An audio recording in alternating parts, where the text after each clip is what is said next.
Olá, salve Maria!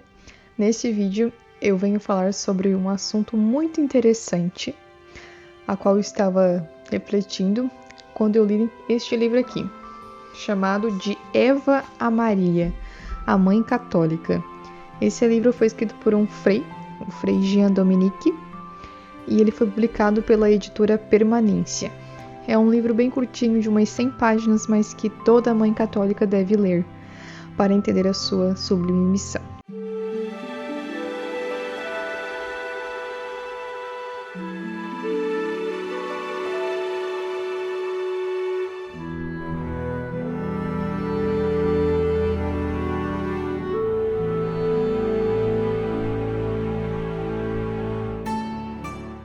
Eu nem terminei de ler esse livro, inclusive, mas no começo do livro, o autor vem falar um pouco sobre Eva. E é por isso que eu trouxe esse vídeo para vocês, porque ele traz aqui uma reflexão muito interessante, que envolve a mulher, o pecado original, Eva e Maria. Então, nesse vídeo eu venho responder uma questão que eu já tinha exposto lá no nosso Instagram, para quem não nos segue, é @famíliataborda, em que eu perguntei para vocês, que nos seguem lá, qual foi a origem do pecado de Eva? Muitos responderam que foi a desobediência, que foi a soberba, o orgulho, a falta de humildade. Tudo isso está correto, mas isso não explica exatamente a origem do pecado, o pano de fundo, aquilo que está no íntimo da questão e que estava no íntimo de Eva. Por que Eva pecou? Então, para fazer um contexto aqui, antes do pecado não existia o que se chama de tríplice concupiscência, a inclinação ao pecado, porque não havia pecado. Então, o homem e a mulher, Adão e Eva, estavam como que em plena união com Deus. Eles estavam em plena união com Deus. Eles amavam a Deus sobre todas as coisas. E não havia inclinação ao pecado. Então, como Eva pôde cair na tentação da serpente? Como ela pôde pecar? Por que ela pecou? Porque ela deu ouvidos à serpente? Sim, é verdade. O que então foi o pecado, de Eva? Foi o pecado de desobediência. A serpente foi tentar Eva e ela diz: por que não podeis comer do fruto proibido? Ela já começa com uma pergunta. Eva vai e responde à serpente, ou seja, ela dialoga com a serpente. E o fato de ela iniciar um diálogo com a serpente já começa um problema aí, porque ela só tem esse desejo de transgredir a lei porque a serpente expõe essa possibilidade a ela. Então, o erro de Eva foi dialogar com a serpente. Poderíamos dizer aqui que foi ela se expor em ocasião de pecado. E a gente nunca se expõe a ocasião de pecado, a gente sempre foge do pecado. A gente sempre recorre a Deus nesse momento. Eva não somente se esqueceu de Deus, mas se esqueceu de Adão. Então, antes de pecar, antes de ela transgredir a lei de Deus diretamente, antes de pecar diretamente contra Deus, ela cometeu um grande erro. E que tem origem no desejo de emancipar-se. Você já deve ter escutado essa palavra, não é mesmo? Emancipação é o que muitas feministas dizem hoje. Pois é. E isso já está lá na questão do pecado original. Vejam só, Eva quis emancipar-se, porque ela quis responder por si mesma. No momento que a serpente vai e faz uma pergunta a ela não deveria ter respondido. O que ela deveria ter feito? Qual foi o erro aí? Eva deveria ter recorrido a Adão, porque na ordem natural estabelecida por Deus, e isso antes do pecado, viu? A ordem estabelecida por Deus é que entre o homem e a mulher, há uma relação, há uma hierarquia. Então, o homem é a autoridade na relação entre o homem e a mulher é submissa ao homem. Eu vou explicar um pouco mais o que é essa submissão, o que as feministas dizem por aí. mas também não é o que muitas outras acreditam entender. Então, há a ordem estabelecida por Deus e Eva não respeitou isso. Quando a serpente indagou a ela, fazendo essa pergunta, por que não podeis comer do fruto proibido? Eva não deveria ter respondido. Deveria ter recorrido a Adão para que Adão respondesse à serpente, ou enfim, tomasse uma outra atitude que fosse a correta. Porque é o homem que deve agir, que deve tomar as decisões. A mulher deve respeitar o homem como alguém que tem a autoridade devida. E como Eva quis empoderar-se, responder por si mesma, ser dona de si mesma, ela então esquece Adão e dialoga com a serpente e acaba caindo ali na tentação. E o que Eva faz então? Vai seduzir Adão. E é isso hoje a inclinação da mulher, né? Ela muitas vezes é a tentadora, a sedutora do homem. O homem cai muito facilmente em tentação, né, nas seduções que a mulher faz. Talvez se a serpente tivesse perguntado diretamente a Adão, talvez não houvesse pecado, talvez Adão não tivesse comido do fruto da árvore proibida, porque talvez ele não fosse assim facilmente tentado como Eva foi. Então a serpente, que é o demônio, é muito astuto. Então ele teve que pensar muito bem antes de agir. Eva, como já disse, ela não tinha pecado, né? O pecado foi a partir deste momento, né? Desse contexto. Então a serpente teve que pensar como ele poderia fazer uma santa pecar. Uma mulher santa, que amava a Deus sobre todas as coisas, que não tinha pecado, não tinha inclinação a pecado. Então, a serpente foi muito astuta. E foi no ponto-chave. Foi porque Eva caiu nesse desejo de empoderar-se, que ela então peca definitivamente. Vejam que parece ser um detalhe, né? Mas um detalhe muito importante. E como nós já sabemos pela doutrina católica, foi por uma mulher que o pecado entrou no mundo e também por uma mulher que a redenção chegará, que é por meio da nova Eva. Quem é a nova Eva? É a Virgem Santíssima, aquela que esmagará a cabeça da serpente.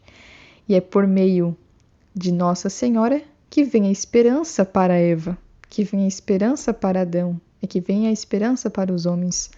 Porque lá no Gênesis, logo após o pecado original, Deus dará os castigos e dirá que por meio da descendência da mulher, que é Nossa Senhora, da sua posteridade, é que virá a salvação para a mulher e seus descendentes.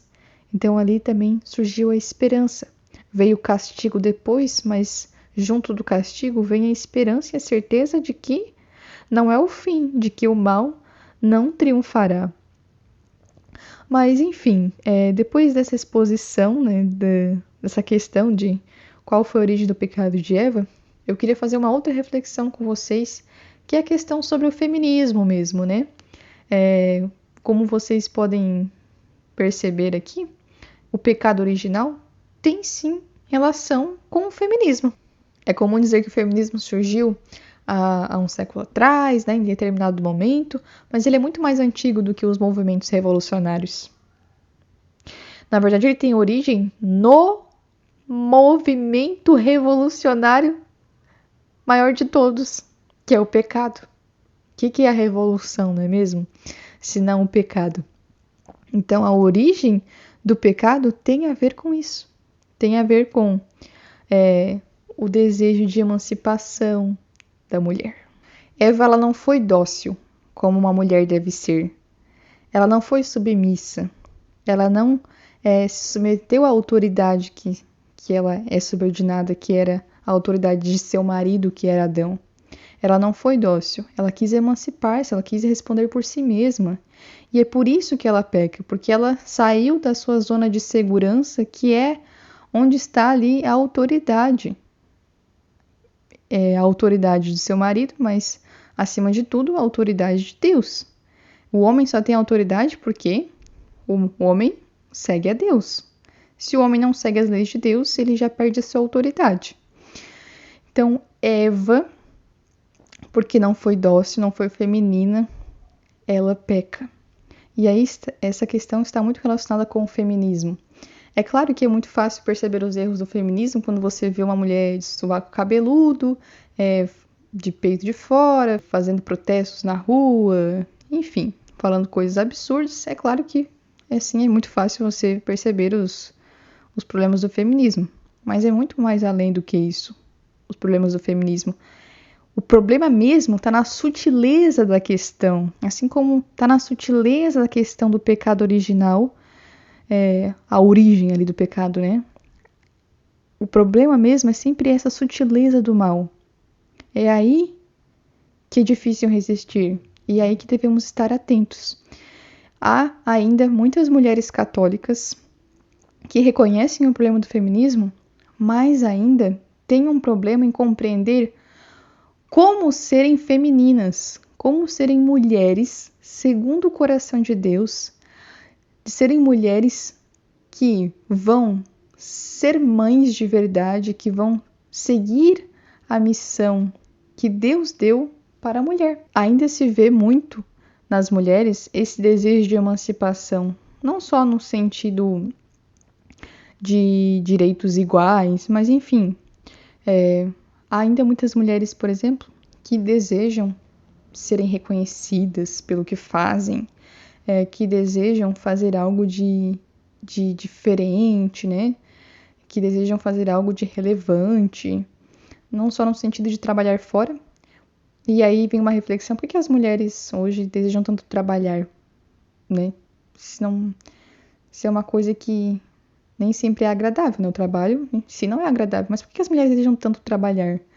Porque é no trabalho que elas são reconhecidas muitas vezes. Em casa, no lar, elas ficam escondidas e muitas vezes não são reconhecidas, nem por aqueles que estão no seu lar, né? Nem pelo seu marido, nem pelos seus filhos.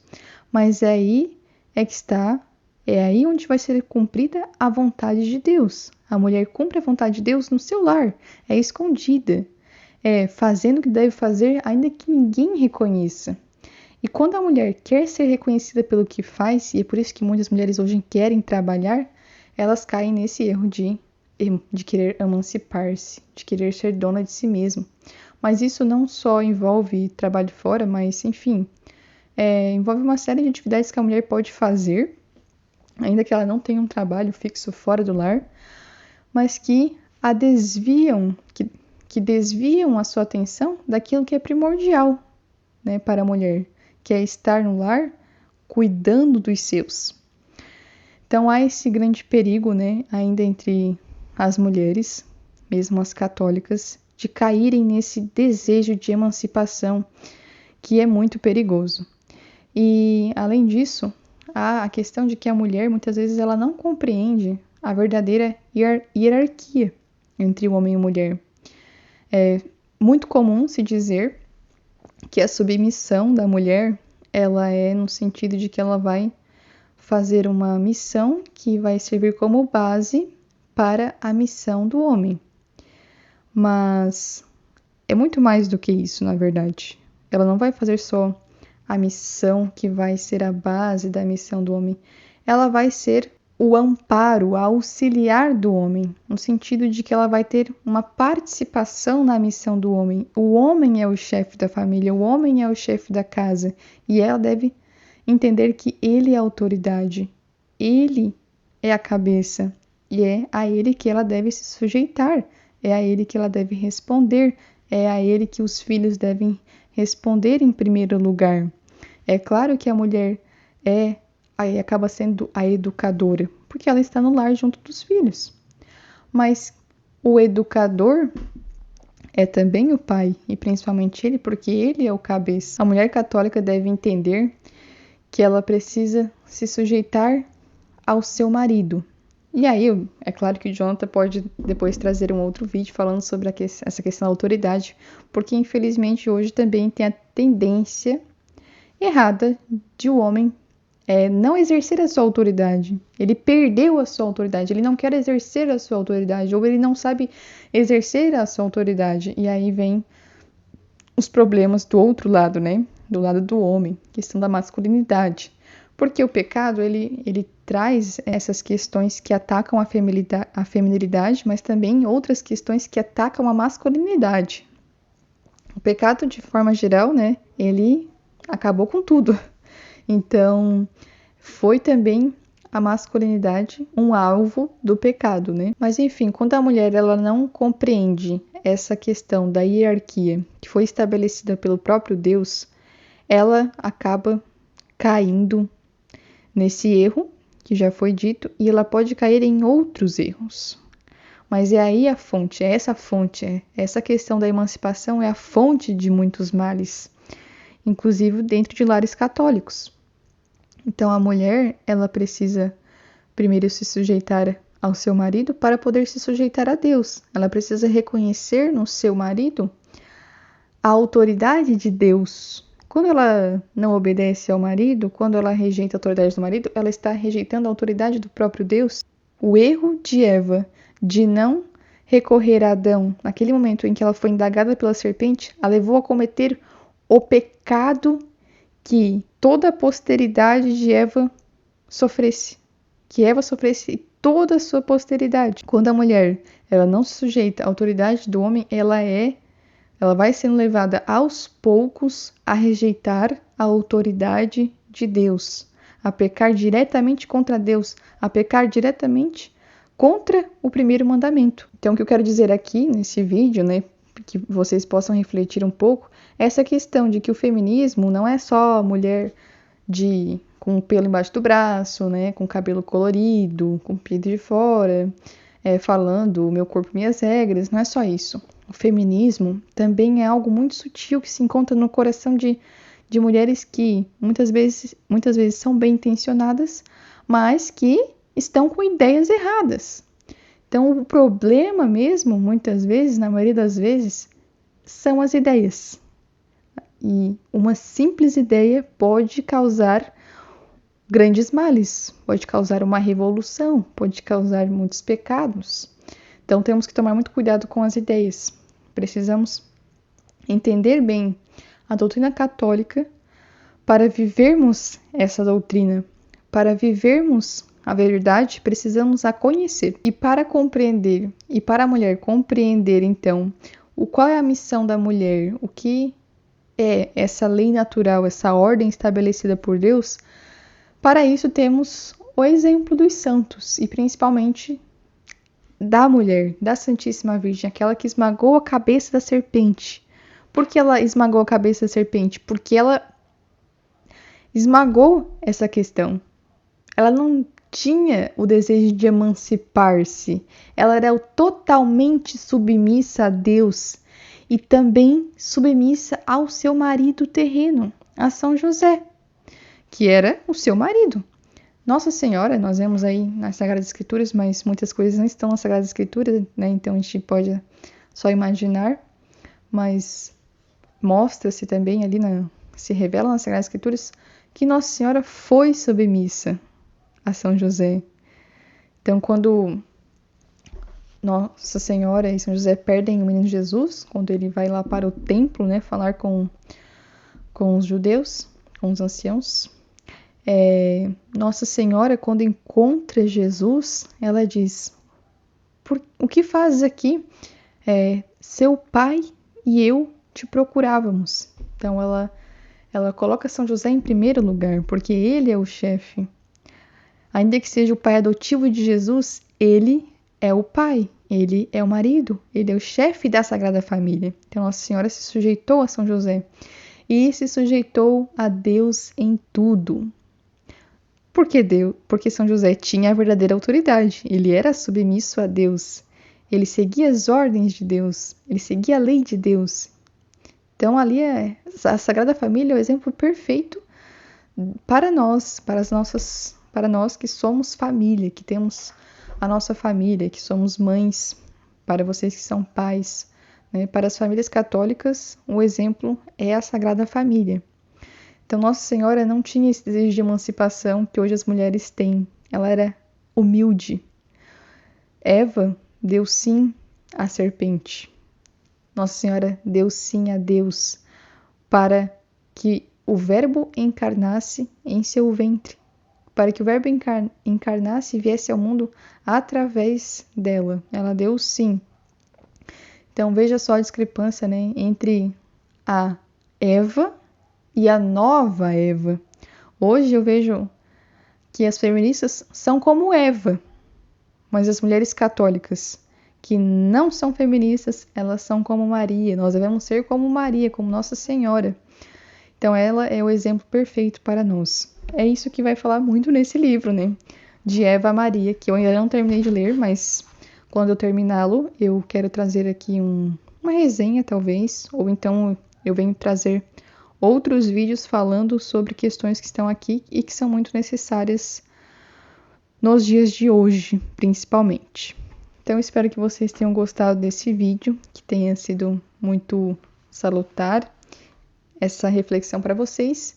E compartilhe esse vídeo com as pessoas que vocês conhecem, compartilhe esse vídeo nas redes sociais para que mais pessoas possam compreender o perigo do feminismo e a necessidade de imitarmos a Nossa Senhora. Até o próximo vídeo. Salve Maria e viva Cristo Rei!